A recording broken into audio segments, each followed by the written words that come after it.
0.032 to 0.025. So I guess just like slight tweaking going on, nothing really too crazy. As we can see, it's not really affecting a first pick status. So the Ivy is selected on Buff and Joy's side. How are we feeling about Ivy in terms of the support?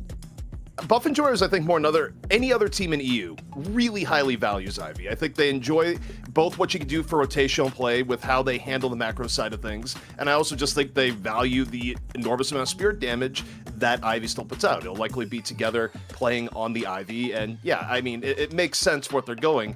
Viscous is interesting. I also think they might have picked Yamato in this place also, given how they've historically valued Yamato fairly highly, but Viscous also just makes sense in terms of getting good early game and a character that, support-wise, now you've picked both Ivy and Viscous, you've limited some of the options for PS, probably forces them more into grabbing a McGinnis.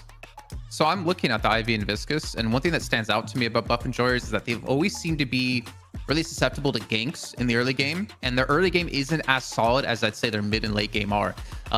So I think taking Ivy and Viscous maybe is a turn of the mentality that Buff Enjoyers want to use of like, okay, we're going to actually be the ones to get a little bit more aggressive in the early game so we get those early kills that we can potentially snowball. Ooh, I like the 7 with the Wraith and the Grey Talon here. I just want to make a quick point that one of the reasons I like this so much is because Grey Talon is one of those now heroes that can kind of carry, especially if you get a good start. Obviously, the Spirit Burst damage is pretty oppressive, so you can play him really effectively to just bully duo lanes like crazy and win those middle lanes that are important early on.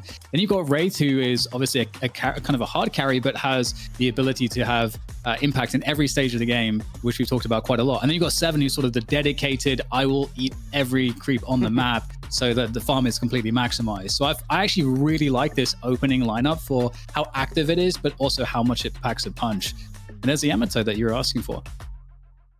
Makes a lot of sense, especially when we consider like how Buff Enjoyers was able to win. I think they also value the Yamato a little bit more highly just because of the fact when you're making macro plays, if you're down just one player, well, if you have, or rather the other team is down one player, if you have Yamato, you can more easily force mid-boss and not necessarily have it get stolen, do the, all sorts of nonsense. Geist getting picked up by Pojilaya Skumbriya makes sense. I feel like, again, it's a standard Geist getting picked 3-4 sort of, well, she's still available, might as well add her in. I think for Buff Enjoyers, I don't know what their pick 5 is going to be, but given the carries that have been picked for Pojilaya Skumbriya, you have to think that Hayes is going to be the final pick in pick 6 for Zergy. Like, given the hero pool that Zergy has, given recent drafts that have gone on and other tournaments like the Deadlock League that just happened, it's going to be Hayes pick 6, I firmly believe.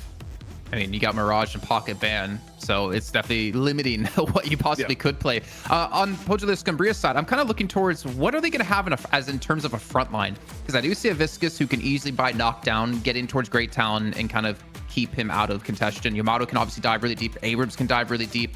I want to see something that can be like a beefy front line. Maybe a McGinnis would be pretty decent as well to hope to maybe split Buff Enjoyer's squad up. To also like kind of kill the people who are diving in towards your back line wouldn't be a bad pick, but I was thinking maybe we're going to see like a Warden or a Lash. Even a Lash wouldn't be terrible because you could just grab the people and take them off the Great Talon or the Wraith and save your carries. But McGinnis, okay. I didn't look. I just predicted. Yeah, and I wonder if the McGinnis is going to, if we're going to still have like a Kelvin or something that's more supporty following up the McGinnis pick. What are you guys' thoughts on that? Because obviously you can build McGinnis in a variety of ways. There are ways to kind of build McGinnis right now that are more damage and ult oriented. That would mean that you're not going to be necessarily prioritizing the rescue beam, and you typically want to find at least like one hero on your team that's going to be able to purchase that and go more of a support oriented build. So what do you think for that 6th spot? Well, I think we all had blindness, or at least I was thinking about it. Yeah, if Furnace wasn't picked first, or banned first, or anything like that, of course they're going to go for Furnace at number 6. That's why we forgot honestly, about him. Because it was last. Yeah, I mean, when have we not seen it first get first? Like, yeah, duh. Of course you go in Furnace. Like, what in the world? Okay, that's probably one of those things where you look at it just like, wait, really? You're just going to allow this? And yeah, I mean, on the other hand, I imagine McGinnis is going to be built more support-oriented for Pojilaya Skumbriya. Look at their overall setup, right? And like how they've built, you kind of need McGinnis to be more of a support role. Bo1, okay, they just went to what I was about to say here. Is they also need something for frontline, because they have no one prior to the Bo1 Krill that would actually be in the thick of things, and unless everyone wants to be dodging for every team fight, you need something as a distraction. Bo1 Krill makes the most sense as the final pick there. Yeah, I would definitely agree, by the way, with the McGinnis, because I feel like you can kind of set up these locations to fight with your turrets as well to really support anyone diving into the back line. And then you also do have kill potential with Bo1 Krill, who can easily ult the Yamato if you're trying to stop a contest over towards the mid boss, but also the roaming potential of a Bo1 Krill.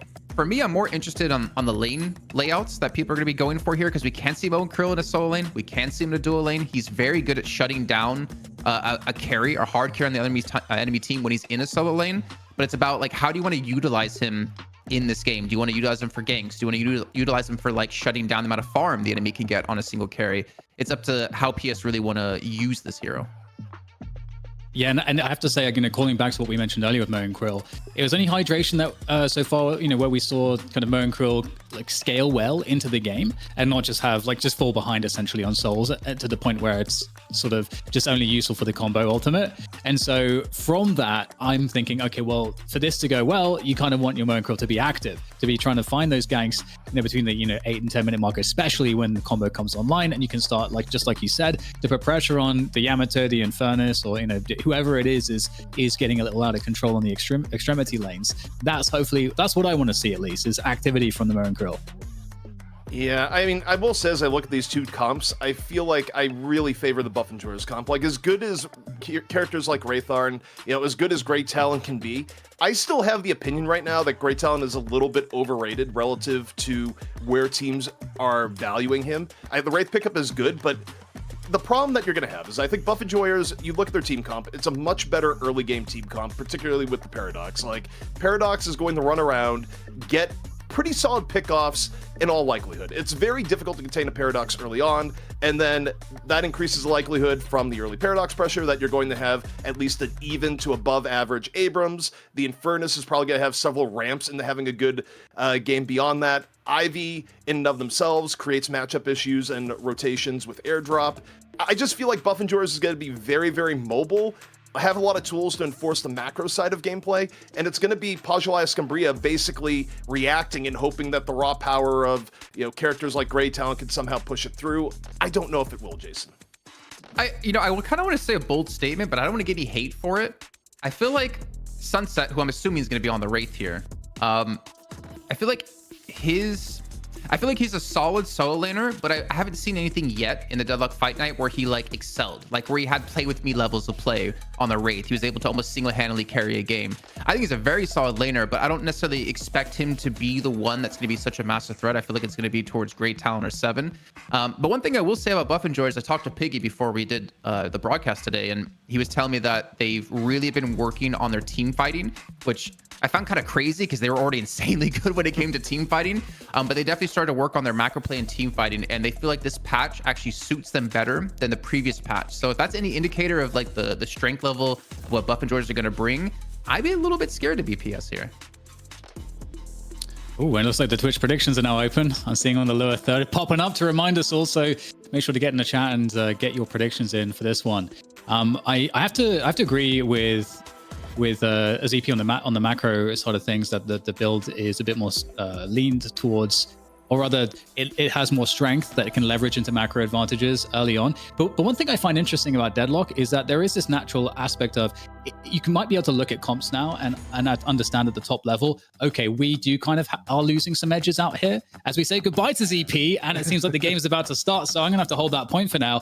Buff Enjoyers versus Pojilaya Skumbriya, and this could have been a finals, and it has been in the past, but these two teams are fighting for a chance to play DMS in a best of 3 finals. This is best of 1 as we jump on in here, Jason. A little of a side note here, big shout out to Belize Tick, and let me scroll up, and Glaive Season for our 2 new subs here on the channel. Again, really appreciate that, guys. We do finally have a subscription button, which you guys can do or use to support us here at Deadlock Fight Night. All the money goes right back into the product.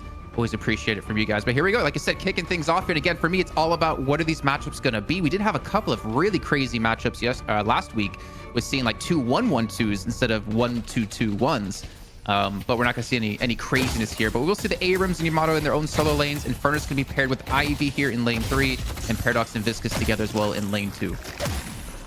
Yeah, it did seem to be the case that things were a bit more chaotic in the North American portion of the show. Not to say that in a negative sense, but just that there's a lot more, I suppose, stuff that you wouldn't expect in terms of those lane setups early on, which is fun. But Europe seems a bit more cookie cutter in certain respects, and it's interesting because also the European teams, Jason, they've been sticking together more, and so we're actually getting to see a better representation of these teams' skills because they're not having standings all the time. Don't get me started on the NA matches we have coming in later today. We'll get into when we get to those matches as a team has imploded basically, and some people have gone to different teams who will be participating. But yeah, I definitely agree. I feel like EU in general, not even just in Deadlock, in most esports have been more methodical and in general like a higher standard of play compared to NA. But obviously I don't want to get any NA hate here. There's a lot of potential on NA side, but what I'm hearing is the potential right now, they're just not really joining teams or making teams. There's a lot of players who could easily, you know, combat against the Hydra Nation roster we see, but they're not really looking to play competitively just yet, or to at least form a team, which blows my mind. Indeed, and I think it looked like Abrams was about to try to gank across the lane 3, but returning back to the lane 4 against the 7. How are you feeling about these matchups? You know, Wraith, Yamato, and also Abrams versus 7. You know, we've talked about Abrams being that feast or famine type of hero that needs to get a good start and typically does fairly well in these solo lanes. But the matchup against 7, I haven't seen too commonly. Oh, actually, we're seeing it looks like together pushing Listic to the brink here as he's forced to back away. I mean, we're actually going to see Abrams ganked here from the backhand side, and we talked about, like, what are you going to do with Mo and Krill? And we see him come in from the 3 lane to look for that gank onto lane 4. But again, Buff and Joyers, like I talked about before, and sorry to completely change the topic, they were always really easily susceptible to ganks early on. They would typically like lose the early parts of these matches, and they would come back in the mid game when it came to macro play and objective play. But for me, that's a really good indication that Buff and Joyers have definitely improved since the last time we've seen them. Just Listic having that mindset of, okay, I got to get back, got to get safe. The call was made as I knew was coming in, and he keeps himself alive. Yes, absolutely. I think it's a great point to mention about the kind of macro. I was going to make the point before we went to the transition screen into game, whereby teams should be able to understand if they have the edge or not in the first 10 minutes. And if you feel like you don't, then your goal is to mitigate the advantages the other team gets in that spot where they have that edge, because you know it's going to even out.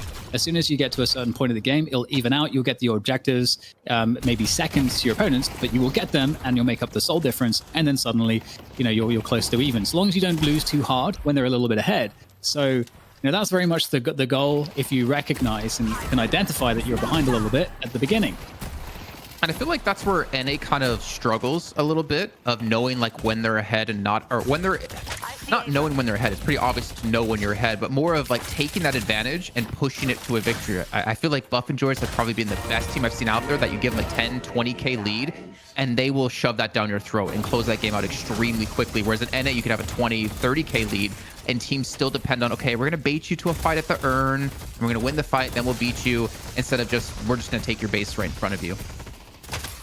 Yeah, and just adding to that point very quickly, this is also going off the back of the somewhat kind of prediction that ZP made, essentially saying he feels like the early macro is going to be better with the comp that Buff and Joyers are running. And as well, they've got a problem. Listic's actually been losing out to the 7 played by Together and just fell on that lane as well. So Seven getting some good farm, and Abrams getting a little bit behind. It's not obviously too crazy just yet, but going into the 3 lane here, Jason, to perhaps cause some chaos and damage, but not really finding too much and having to try to escape with that charge. Well, so that's probably the worst case scenario. No kill picked up, and he's going to lose farm in his own lane, meaning he's going to fall even further behind Together. He's currently 1K behind. He'll catch up a little bit because I think he'll still have like 1 or 2 little minions to take down here, but that's not a good sign for Listic. And again, as CP did point out last week, you know, Abrams, when you fall behind, it's really hard to be effective and to be that dominating force Abrams can be. So we need to see Listic catch back up, but, you know, I'm not going to knock him too hard because, I mean, if you think Abrams, you're going to think Listic.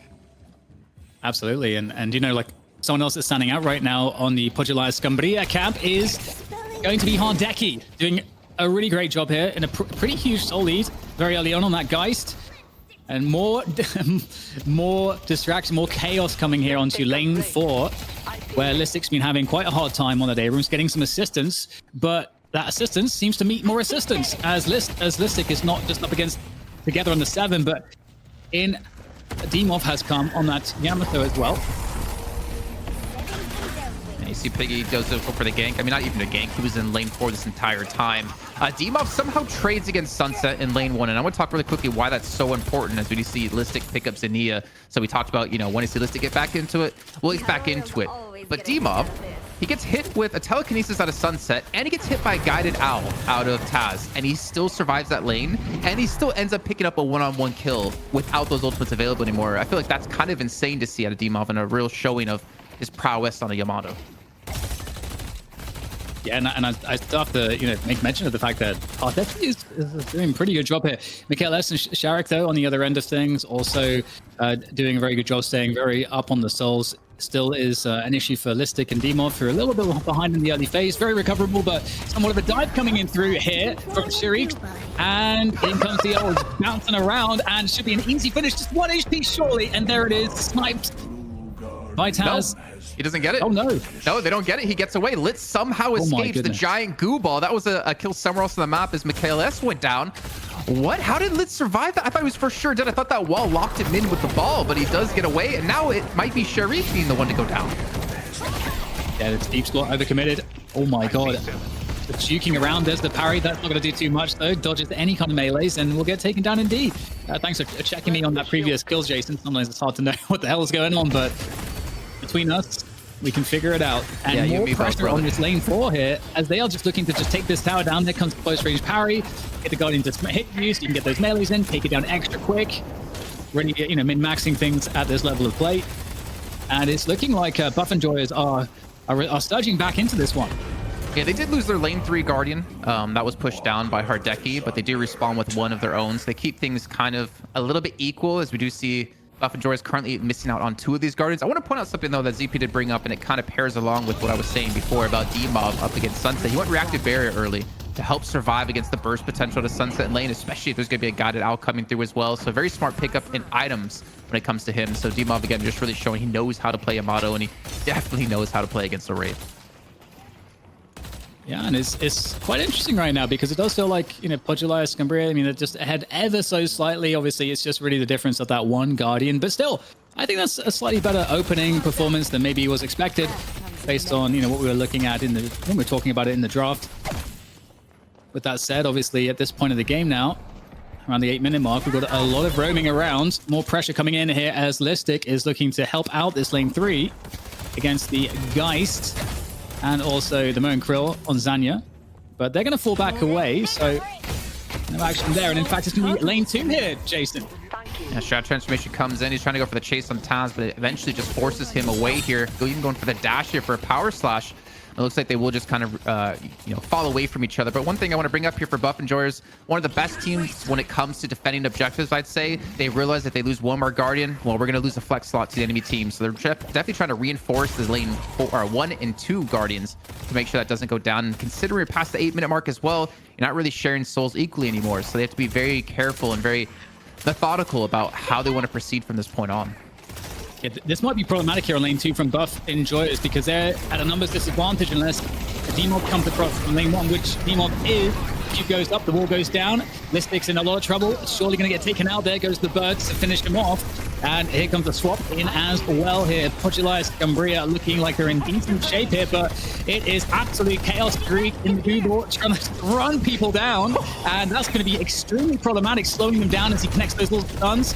So much damage, pushing them all the way back. Might find another one here, comes out of the Google, and there goes the wall as well to block off the line of sight. And they're going to force them back, actually. Taz taking down Demov is going to root up Enjoy to some extent as they're falling back into more defensive positions, but another 1v1 here, 7 against the Infernus. Sergi able to keep himself up here and just keep the chase continuing. And off, out of the sky, Listic in with a vengeance off the seismic slam. And look at that. We've got the buffs coming up on the bridges as the fight still rages on, Jason. Will you ever get a chance to talk? It seems uncertain as the action continues. Hey, I get paid the same no matter how many words I say, which is nothing. So I really want to point out, though, that Listic, so he tried to look for a charge on a Hardeki. And while he was going for that, we did see Xenia pop his ultimate to lock Listic down, so he couldn't get the engage he wanted. But then you had Sharik come in from the side with a perfect cube to really mitigate a lot of damage onto Listic. And after the cube did finish off, they continued to pump a ton of damage into him to finish him off. And once they did that, it was kind of like, well, buff enjoyers, we don't have to worry about too many abilities, too many ultimates to do much. I think even Tas might have missed his guided owl. I think it might have hit the wall that came out of Litz and didn't connect onto anyone. But for them to turn it around and drag that fight out so long that Listic respawns back in, he gets back to the lane, and he picks up 2 kills off the back of that. I feel like buff enjoyers played that perfectly. Absolutely. And I think it really begins to rescue some of the troubles that Listic has had at the early stages of this match. And this is kind of what we talk about, where, you see people maybe getting a little bit behind early on, but there's a lot of opportunities to quickly recover in the first 10 to 15 minutes, as long as it's not too bad. And in terms of where we are right now, Jason, how do you assess the situation? What's the sit rep here? We're kind of even on the souls. We're somewhat even on the objectives. In fact, we are even on the objectives, but the urn is in play. Yeah, it's all about this urn here, right? Since we don't have too big of a difference, only 2k souls, it's not going to hit that 10% threshold, and it will be a neutral turn-in position. I'm also looking towards the ultimates here, since we did have Listic and Zergy both use their ultimates very late into that fight, which means they're not going to be up here when we go to the actual contest. But you can see, buff enjoyers are setting up around this. Litz is already there on Pojilaya Skumbriya's side to obviously use that wall to potentially stun and potentially get the urn out of his hands. But at the same time, for buff enjoyers, it's about, do we want to commit for the turn-in? Which it looks like they're going to, because Pojilaya Skumbriya actually have completely ignored it seems like, for the most part, and instead opted for farming jungle? I don't know. I feel like this is a big misplay out of PS. Yeah, I was gonna, well, hold that thought for a second. Lane 2 is seeing some action once again, as buff enjoyers are just defending Pojilaya Skumbriya, who are a little bit aggressive, perhaps trying to catch people coming back from the urn, or maybe catching people rotating to the urn drop-off point. It's hard to say, but I agree with you. Usually, if the urn is up, and as you said, it doesn't give you a huge amount of souls off of the first one, so you could basically say, hey, the risk of actually team fight for this is too much. Let's just trade a Guardian or something instead. So you at least trade an objective, but yeah, they got nothing, and it seems like a great opportunity for buff enjoyers to start to bring themselves into somewhat of a lead now. 5k soul lead, more or less, as they continue keeping the pressure on here in the mid portion of the map. I would have loved to have seen like a push onto a Guardian or Walker, but the Guardians that were left are both lane 1 and 2, which is directly where the urn is going to be going, which is exactly where buff enjoyers had players. But PS didn't push any walkers off that. I don't think they got like a single point of damage on those walkers at all either. And considering you had Zania in lane 4, he wasn't really going to be there in time unless he used the teleporter, where you can see he wasn't in a position to do so, to reinforce that fight. But as we take a look at the minimap, it looks like PS might be looking for a push on a lane 4. They might be just going for a hard teleport over to lane 1 to potentially catch off Demoff, who has no support. Yeah, there's an interesting congregation towards lane 4 for Pojilaya Skumbriya. Damn, it's going so well too. I'm happy you didn't get away from it, like, because you've been doing most of the NA games and haven't had to say their name, but I'm so happy you got put on E for this one just to have to say it. Yeah, and it's fun though, because I feel like I have to really get into it, and it's just I'm enjoying it so far. Enjoying the Pojilaya Skumbriya action, and yeah, indeed, we're going to have an actual fight here on this 4th lane, and this is not looking good right now for buff enjoyers. They get caught. There is the lift, and concussive combustion might allow somewhat of an escape potential for Zergy, but he is now trapped in this little church, and I don't think there's any way to escape this one. He's surrounded by Pojilaya Skumbriya players and eaten alive. Even a swap happening here over in lane 3, as this should be a pretty guaranteed kill. As you do see the soul swap going to be coming through, as Hardeki looking to potentially escape now, or maybe even turn it back on the face of buff enjoyers. He's just diving and dashing around the statue as much as he possibly can. Eventually, he'll be finished off here. But still, I mean, Hardeki, I think he did this last week as well, just really showing how good he is at Lady Geist and how long he can survive in some of these fights where he probably shouldn't be able to. And what's really interesting, Jason, is that soul difference that buff enjoyers had created, they've actually lost that soul lead of the 5 or 6k souls. Now it's evened up. So Pojilaya Skumbriya getting their way. Hey, I'll give you credit. This one now. You haven't said PS yet, and that's the easy cop out. I go for that once in a while, so I'll give you that credit. But yeah, so buff enjoyers right now and PS. It's about what's the next move. We still have a little bit of time on Mid boss is obviously going to be there, but we still see both teams pretty content on just farming away. So it looks like they're trying to, build up towards those major items. We do see some of the tier 3 start to come through. Piggy did go for rescue beam. I'm waiting to see. Okay, so Litz has on the other side. I'm expecting to see that rescue beam specifically to cancel out the paradoxical swap like we had happen last week. But it comes down to like Litz being in the right position, obviously being where the paradox is going to be as well to counter it, and then obviously use that wall to potentially pick up a kill off the back of that. But I'm kind of surprised to see both teams just kind of farm it away and not looking for a skirmish here. Yeah, and great work to Listic, actually looking really strong again after having quite a troubling start. It was not straightforward, but has managed to come out with the most souls on his team. And okay, so we're going to get some action here. An interception perhaps onto those Pojilaya Skumbriya players that are pushing that first lane. In comes the gank, and it is looking fantastic here for Buff Enjoyers. This is in fact looking way too clean, Jason, for them. Yeah, and what are they going to do off the back of this? Maybe look for the urn, maybe look for mid boss so they get themselves 2 quick kills. I did like the way D-Mob played that as well, because Tass was on the bridge for mid buff, or for the left-hand side buff, and he kind of just scared him away just from his presence alone, not allow him to fight in lane 1, as we still see another skirmish happen over towards middle. Listic's being chased down, 400 HP left, and a dream, as he gets the cube on top of this to help stay alive, and it might buy time for the rest of Buff Enjoyers to rotate in to get a huge team fight. Yeah, Shrek once again in the goo ball, trying to do whatever he can to keep Listic alive there.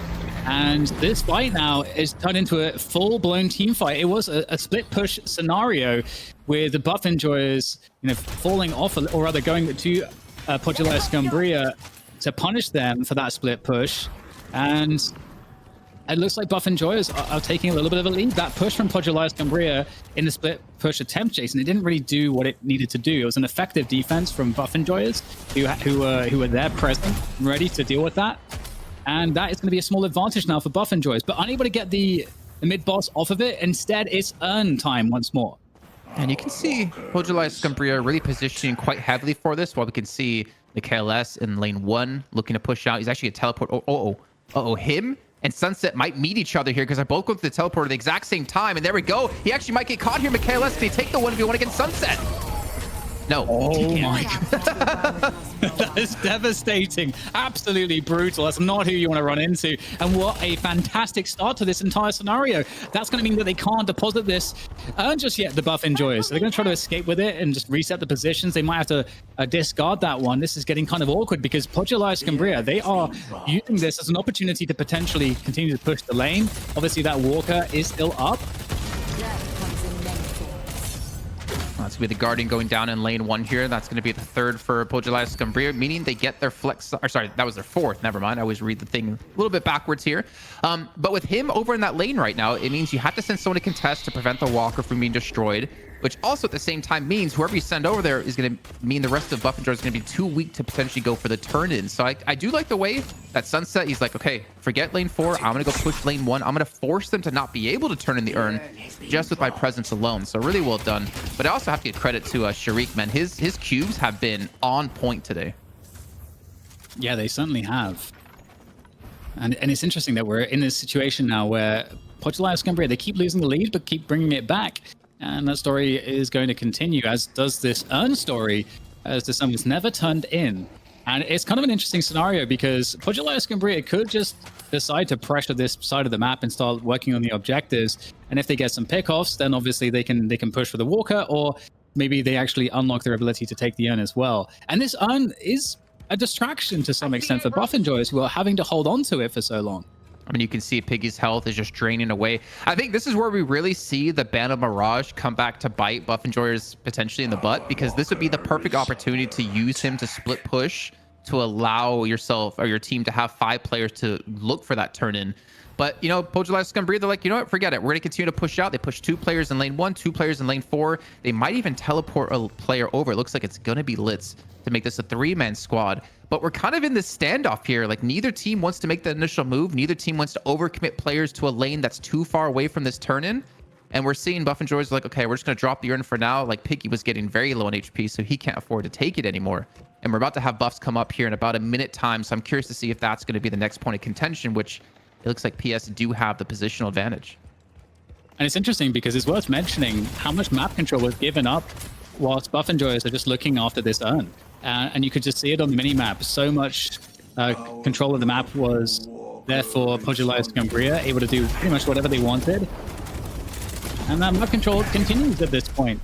We'll have to see exactly what Buff Enjoyers are going to do in terms of of the urn here. Looks like they're just allowing it to kind of return to its original position for now. And I mean, all the time that they were holding it, again, it's allowed Pojilaya Skumbriya opportunities to bring themselves back in the game, having a lot of comfort in their farming. And, you know, one player that we can obviously mention, or two players we can mention, is Together on the 7, farming really effectively. And then obviously Sunset, who has been, I would say, fairly, of the carries, all the carries this game, has been maybe the least harassed. I think it's fair. I mean, he did have like a 1-for-1 trade in lane 1, but beyond that, that was pretty much it. And then obviously caught out Michaelis before. I think what we're seeing here, Dan, though, if I'm perfectly honest, it's the effect of this being a best of 1. You make that mistake, you fall behind, either team can close this out, and they get their way onto that money match. But we do see Zanya be the first to go down here. The Solar, though, going to be on the other side of the map. So it's not like we're going to see a turn-in from this, but we could see some pressure. We could see them look to push a lane. They do get the last Guardian as well. Here comes Sunset on the Wraith, and there's the lift. Able to bait out the stone form just previously to set up that lift against Piggy. Wonderful stuff. Oh, here comes Listic though. If it's all traded, it's not. Oh my god! Yeah, the rescue beam flying through the sky. What is happening? Still dies though. Listic had a knockdown, and he hit the knockdown. Rescue beam comes in from Litz, but Sunset still gets hit by something as he's escaping. Is this actually... No way. Are they really going to mid-boss off this? I mean, the Owl's down, so that's their big stun. They have Yamato. Zanya's back, though, so he could cancel that out. This is going to be a really risky move, but it could pay off dividends for Buff Enjoyers if they can lock this down. Yeah, no Ivy here as well is actually somewhat annoying because Ivy's crispy bombs are really good at controlling space at the mid-boss area, so definitely some trade-offs, but it does appear that this rejuve is going to Buff Enjoyers, as you said. No challenge from Pojilaya Skumbriya, which leaves them in a scenario where they actually have to defend. And this could just be a great opportunity. Oh, I love it. They're picking up the urn. I was going to say, Jason, this would be a great spot for Buff Enjoyers to get the urn. But given the fact that Pojilaya Skumbriya can't do anything aggressively anyway, they may as well just sit on the urn and for as long as they possibly can whilst they're playing more defensively as the opposing team has that rejuve. I mean, I was honestly expecting Pojilaya Skumbriya, once they could suss out that Buff Enjoyers are going for mid-boss, which to be fair, you maybe don't expect it with just one player down, is that you go for Urn and you turn it in. So you deny the objective for Buff Enjoyers, who do have Rejuvenator, and you kind of get a little bit of something for losing out on mid-boss, but they didn't get even that. Obviously, Dimov did use his ultimate just to make sure they secured the mid-boss here, but this might be the big push we're waiting for, especially coming onto lane 4 here. They're looking for that first walker. They also have an Urn in close vicinity. They get the swap as well and into the charge. Yeah, Pojilaya Skumbriya, they just have to do a good job defending here. If they can just save the walker as well, that's going to be fantastic. It might be a little bit too difficult. It's just looking very challenging from Buff Enjoyers, forcing their way forward. There's no wall available now. Everybody's getting just drilled down, and 4 kills actually for Sharik, who's been insane, honestly, on this ult. The control on the goo ball is fantastic. It's just bouncing off the head of the walker to claim a second. And off of the rejuve, they've lost 0 players, picked up 2 walkers, and now have a decisive lead. This is a problem for Pojilaya Skumbriya. Semi-smart, though. They did send out Sunset and Taz to actually go push some lanes here. Sunset's going to be committed onto lane 1 here, but he needs to get back extremely quickly. The swap comes in perfectly on Taz. Is the fall going to be there, though, as their ethereal shift comes in, and they're going to have every player they possibly can to lock this in. This actually might be Buff Enjoyers closing out the game right now, especially with Pojilaya Skumbriya being staggered like this. Yeah, this is looking very problematic. Obviously, with the rejuve still up, they can just commit into this. They don't care at this point if they're going to lose some players. They might just be able to end, but as you said, now Patron transforming into the weaker Patron as the Grace comes in. Sunset trying to do the damage. Here comes the cast, the lift. The damage is going out there, but they are yet to pick down any players. Pojilaya Skumbriya are the one losing bodies at the moment, as there is yet to be a rejuve that is being utilized here by Buff Enjoyers, continuing to put the pressure on, and now the weakened Patron is in trouble, completely exposed, and just like you said, Jason, this might be it. Oh, the Storm Cloud. It might be just some serious work. Look how low and everyone Buff Enjoyers are. The Storm Cloud might have actually just saved this for PS. You can still see Listic here. Piggy's going to be here as well. Michaelis looking to burn this down, or are they going to back away? Obviously, with the Rejuvenator, they can afford to commit to this as it's down to about 10% HP. The knockdown comes in yet again. It's all down to Piggy, who's trying to solo it 1v3, but he's not going to be able to. The Patreon surviving with about 5% health, and Pojilaya Skumbriya hold. Okay. All right. So this is difficult, but it's not over. It came to as close as you could possibly have it come, but it's not over here, Jason. What what is the way back for Pojilaya Skumbriya here? What is the way that how do you win from this? I mean, the crazy thing is they're still ahead in souls from this. I mean, obviously there's a lot of jungle to be picked up for Buff and Joyous, which should even things out. The way back, man, it's going to be tough because Buff and Joyous is not going to give you a chance to think about this. They're immediately rushing back in through lane 3. They're going in for the dive as well. They have so many knockdowns, so many slows as well. You can see Zanya going in for an ultimate, but his team's not there. They're just going to rush it down. They're like, forget you, Pojilaya Skumbriya. We're going to take the patron, and we're going to take a chance to redeem our crown here in EU. Wow, Buff and Joyous in another finals up against DMS coming up next. And what a performance from both teams. I think you made a great point, Jason, just highlighting the risk management in the face of, hey, this is a best of one. And so the fact that the rejuve came into play in that way, and I mean, it's just beautiful play from both teams ultimately, but it felt like Buff and Joyous were willing to take more of the risks and they got more of the rewards. Oh, it's so mentally taxing and frustrating to know it comes down to that best of one, and that if you make that one mistake, it could cost you the chance to redeem the title. And obviously Pojilaya Skumbriya want redemption from last week where they lost to DMS, and Buff and Joyous, well, they beat the team that knocked them out of the throne, and now it's about them taking the throne back. It's such a tough game, but that's the story of best of ones, man. You just have to hope you play perfectly. Absolutely. And let's bring ZP back in to get a little post-game wrap before we go to that break. ZP, what did you make of that?